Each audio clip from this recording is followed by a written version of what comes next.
Oh, I don't know why the light went off. Oh, this is gonna be kind of shitty quality. Alright, so introduction to this video. My name is Manny, and so basically what I'm gonna cover on this channel is for those of you that are doing older bikes, you know, or looking to get a bike or get a classic vehicle and you want something affordable, kind of collectible, whatever. I'm going to cover the aspects of restoration options, you know, custom versus stock, modifications, resto mod stuff, replacement stuff like that. Basically, like, all the experiences that I've had over the past, 20 years, 20 something years that I've been dealing with bikes. I've been riding bikes since I was 8 years old. I've had everything, everything under the sun. I have my opinions and my preferences. And so I feel that it would be, nice for me to pass on this knowledge. Maybe if somebody has a question about, hey, I have this CB650, is it a good bike, whatever, excuse me. I think that there's a lot of YouTube channels out there doing bike stuff, and then there's a lot of do-it-yourself channels and stuff like that. And I'm going to be doing projects. I mean, I have a few projects in the back burner right now. I've got an XS750. I've got which is a very odd bike, and then I have a GS650. I've had numerous GSs.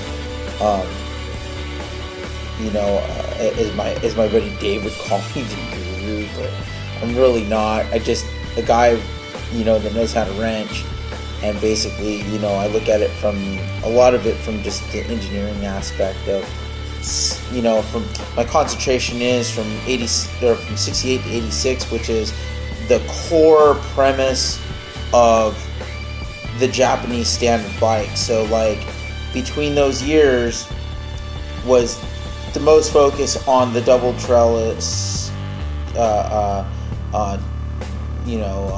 double shock frame bikes in those years. Your UJMs are in between 68 and 86. From the early 80s into the mid 80s, they were still doing that transition, because you have like the GS650, which is still Katana, turned into the Katana, and then you have the GPZ, which eventually led to the Ninja and all this stuff, and you have these bikes that led into different models.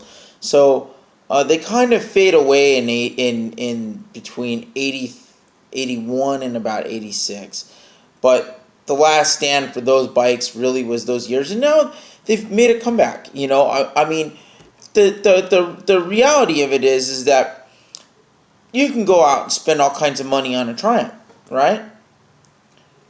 You can buy, I've seen them. I mean, I bought my XS for, cheap. You can buy them for less than $1,000 if you look around. They're out there. Those finds are out there. And I can guide you kind of what to stay away from, because some of these bikes have inherent problems, and I've encountered them over the years, and I know exactly what to avoid. And I know things that, like the CX, for example, cooling system issues. You gotta really want one of those and be willing to take on the cooling system stuff when it comes to liquid cooled motors. But it's not that they're bad bikes. It's just that one of the problems is you're picking up these older bikes, and then now it's getting to the point where some of these bikes have been sitting for 25 years, and for whatever reason, coolant is caused all kinds of issues. You know, people, it might have been low on coolant. People put water in there, and then you got all kinds of electrolysis, oxidation, and stuff. So these are the issues that I want to cover on this channel.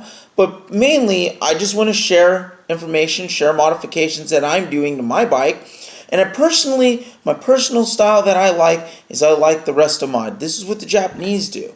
The Bozozoku riders in Japan, in the early days, used to do the resto mod stuff, the custom, paint jobs, kind of stock bodywork, but custom suspension, custom exhaust, but not crazy like the Brat style where they just cut the tail off, put a hoop, and the cafe racers and stuff like that, where you're just singling your bike down to one seater.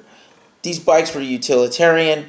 They were using them for their personal transportation. So that's what the focus is going to be on. And nice to meet you. Please join my channel. Stay tuned.